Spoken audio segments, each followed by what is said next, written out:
it's been a little while since I've done a Q&A, and so I put it out there on Instagram and my stories, saved it as a highlight. So I gave everybody a few days to send me your questions. So I have them all sitting here, and I'm just going to start scrolling through and doing a quick round. I always say that when I do these, and these videos end up being like 45 minutes. So let's see what we can do. Christian924 says, love your videos. Oh, thank you. Are you going to try the e.l.f. Camo Concealer soon? I kind of forgot about the e.l.f. Camo Concealer. Sure, I'll put that on my list. Left and Rightly said, I've been told that most Reformed, as in past tense, Jews are atheists. Any truth to that? Well, first thing is there's no ED. Reformed implies that they're done changing. So that's a rabbi told me that one. So it's reform, as in always in the act of looking to not to change, but to grow or whatever. And no truth to that at all. No, Reformed Jews believe in God. I believe in God. I mean, I can't speak for every single one, but generally the supposition is that if you are a Jew of any Reformed, Conservative, Orthodox, you believe in God. Life is about balance wants to know, when my youngest graduates, do you plan on staying in San Antonio? Yes. There's no reason to go anywhere else. I love it here. My friends are here. We've lived here over 20 years. We love our home. We love, we have everything we need here. I don't know where my kids will end up. So that, we're open to reevaluate that once kids are married, settle down, and there are children in play, I should say.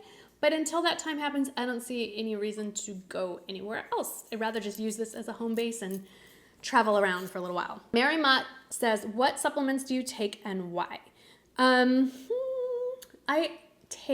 What do I take? I take Flintstones multivitamin. Yes, I do.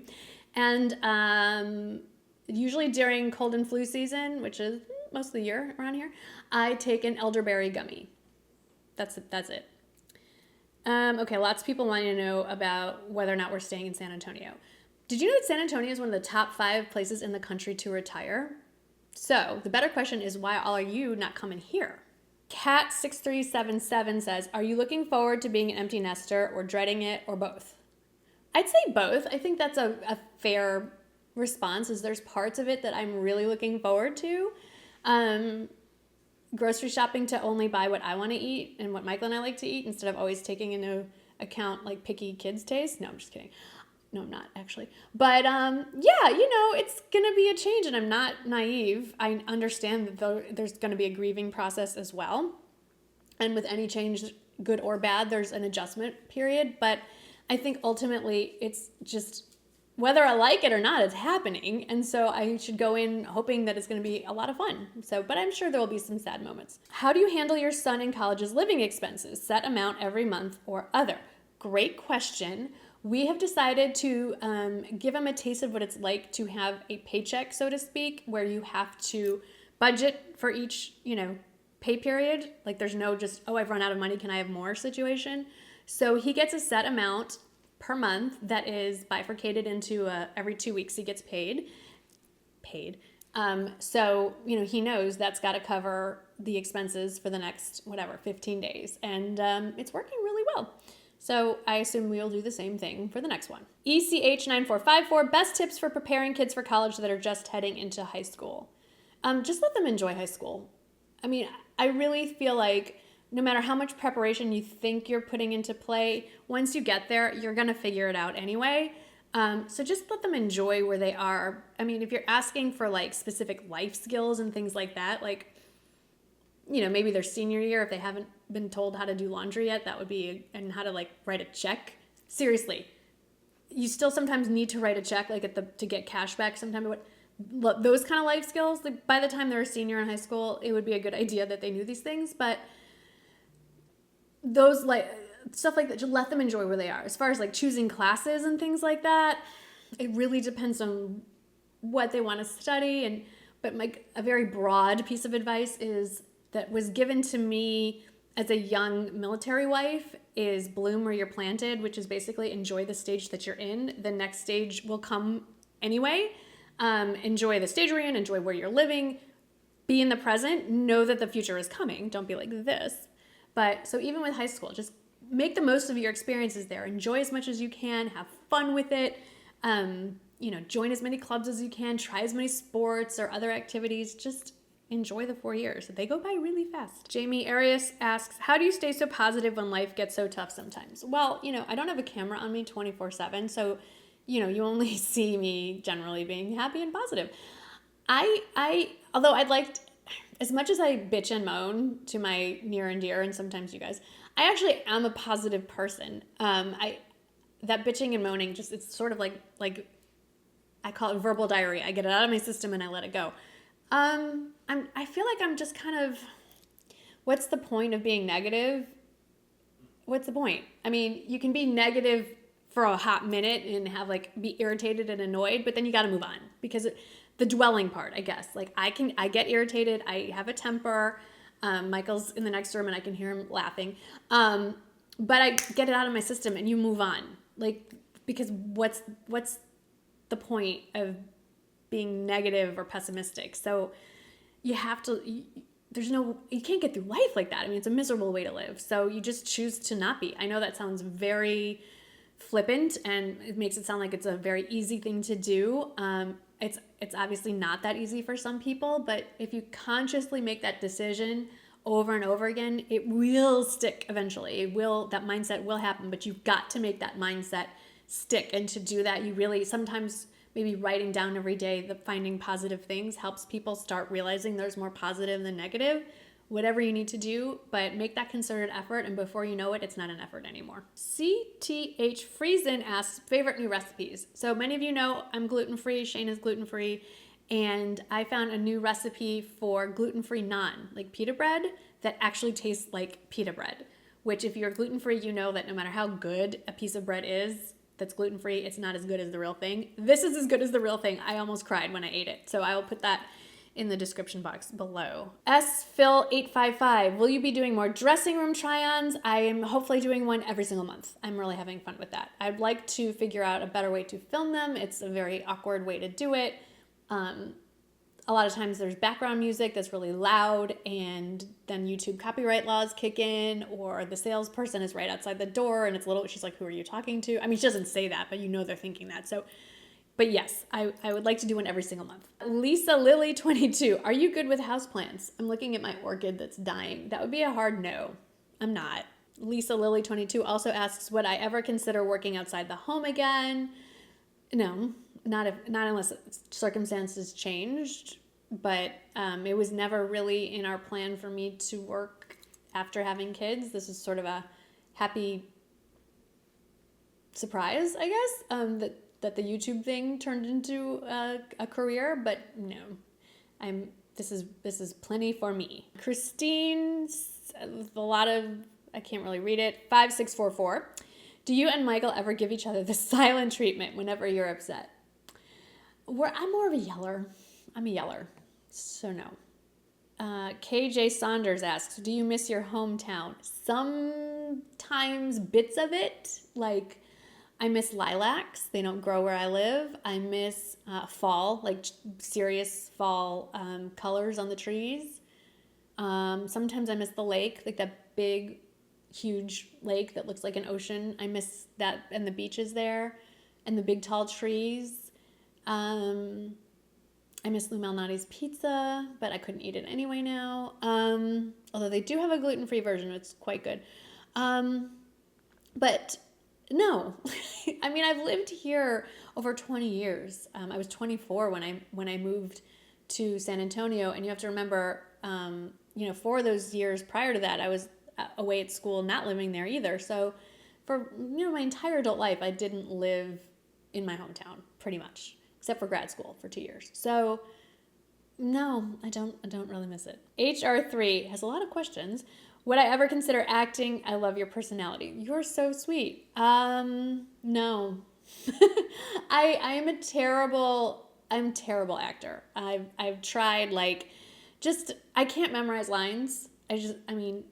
Maybe if I had to, but I really find that very difficult. Even when I was doing those Clinique videos, and they would say, this is way back when I did some videos for Clinique on a soundstage on their YouTube channel, and they'd say, okay, say this line or say something like this, and I'd mess it up every time. So they finally just say whatever you want. So I'm clearly not a good actor. She also says, would you and hubby ever do a business together? We're doing one right now. this is a business, YouTube, and he is very much instrumental in helping me with everything that goes on behind the scenes. So we are already doing it, and I wouldn't have it any other way. Alcala Jerry asks, you always seem to have lots going on. What do you do for you when or if you have downtime? That is easy. I read. I watch a little bit of Real Housewives, but mostly I read all the time, every day, early in the morning, late at night. That is my drug of choice. That is how I wind down. I love reading. What is your advice for couples about to get married? I feel like I did a video on this a really long time ago, so you'd have to dig way far back in my catalog to find it. I will look for it and link it somewhere or put it in the description box. But you need to make sure you're on the same page about a lot of things before you get married. You have to be a little bit cold-hearted about it. And if you're not on the same page on these things, then you should not be getting married. Things like how you spend money or save money, that's a big one. You don't have to, like, one of you can be a saver and one of you can be a spender, but you have to agree on how that ultimately is going to play out. That is a huge source of stress for most couples if you can't agree on that. Religion needs to be discussed long before there's a ring on someone's finger. If you aren't, even if you're the same religion, how religious you want to be or what your observance looks like. I know that sounds insane, but that could be very much a breaking point for couples if they're not on the same page. That usually doesn't show up until well after children are into the picture, and by then it can get very messy. So, I am not against the concept of premarital counseling with your clergy or with, like some sort of counselor to get all that stuff hammered out before you actually get married. Brandy Davis and about 100 others of you asked if I will ever go back to vlogging. I will never say never. Michael and I have talked about it. Maybe once both boys are away at school, it'll be the Michael and Marnie show. No, I'm just kidding. But maybe. But probably not before August or September. Molly Mac09 had quite a few questions. One is, what was your job or career before YouTube? So immediately before YouTube, I like to joke that I was a professional volunteer and a stay-at-home mom. The stay-at-home mom part is not a joke, but the professional volunteer part, I was very much involved in almost every day volunteering at the elementary school, whether it was room mom, PTA, library chairperson, book fair chairperson. A little known fact, there is this program through the Anti-Defamation League called the No Place for Hate program, which brings in sort of an educational program geared towards schools K through 12, if not, actually might go into the college campuses now, about educating students about different religions, different races, multicultural kind of education, and we didn't have anything like that, not only just at the school that my kids went to, but in our school district. So I actually piloted that program from the Anti-Defamation League and brought it to our kids' elementary school and got that started, got the multicultural committee started, and then helped bring it to the middle school. And now every school in our school district has a No Place for Hate program. But anyway, that was a big thing. And then Team Mom, always helping with all the different YMCA and Little League teams my kids were on, football teams prior to going through the school. So that was a big part of, that was my life, junior league, just lots. And then this YouTube thing started kind of as the volunteer stuff started to wind down a little bit as they became involved more in middle school, high school, sports and activities where the parents couldn't be as involved. So YouTube kind of kicked in. But before that, I had a very brief, 2-year career as my first year out of school, I was a reading specialist for kindergarten through 3rd graders. And then my second year of teaching, I was a 2nd grade teacher. And that was the end of my teaching career. Then I was a mom. Dandy316 says, who is the person that you have been friends with the longest, excluding your husband? And I think the rest of it is, and how did you meet? But it got cut off. I'm not going to say her name on camera because you've seen her a few times. You've seen her. She went with me to Carmen, the ballet. So you saw her on Instagram stories, I think, if you follow me there. But we have been friends for almost 20 years. I have friends from high school and college, but we stay in touch through Facebook. But as far as we talk every day, multiple times a day, we see each other all the time, that kind of friendship, that would be her. And she's just a normal private person that doesn't really want to be discussed on YouTube. Most of my friends would prefer not to be. And we met through our synagogue. Again, chronic volunteer.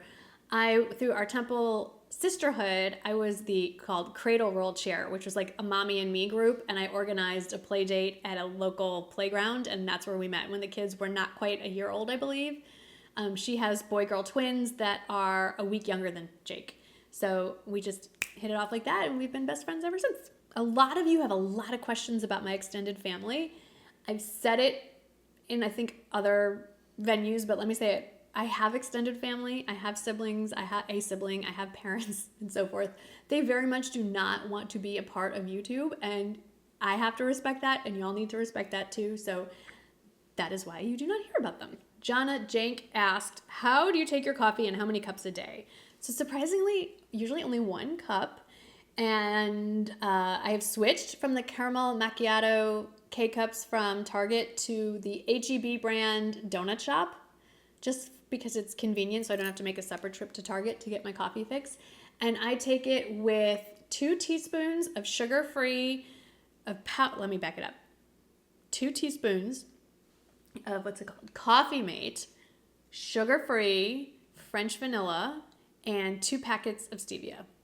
So it's very much sugared up and cream, but that's how I take it. Okay, last question. If you want a part 2 at some point later this month, please let me know, and we can maybe put comments or an opportunity to ask questions on YouTube so I can get a different audience there maybe if you don't follow me on Instagram. But a lot of you have asked about thyroid updates, Hashimoto's, all that stuff, and gluten-free symptoms. I have no update for you. I haven't been back to the doctor since September, October time. So I used to go every quarter for a checkup, and now I go twice a year. So I don't go back until May. So I have really nothing to tell you. As far as symptoms go, I have pretty much been symptom-free or asymptomatic almost from the get-go. So I've never, after my initial diagnosis, I really don't have symptoms of my hypothyroidism. The gluten-free thing is going well. I mean, I'm not so strict in that I'm reading every ingredient and making sure it's stamped certified gluten-free. And my doctor told me that I don't have celiac. So it's not like I don't have any strange reaction if I have, I don't know, because I haven't had a piece of bread in forever, but I can eat gluten. Like my stomach doesn't get upset or things like that. But for those of you that are like, why don't you eat gluten? If you missed that video, so I was diagnosed with Hashimoto's hypothyroidism, I don't even know, like 15 years ago. And my symptoms have always been regulated by Synthroid, and then they added a couple other things, but whatever. They've always been regulated.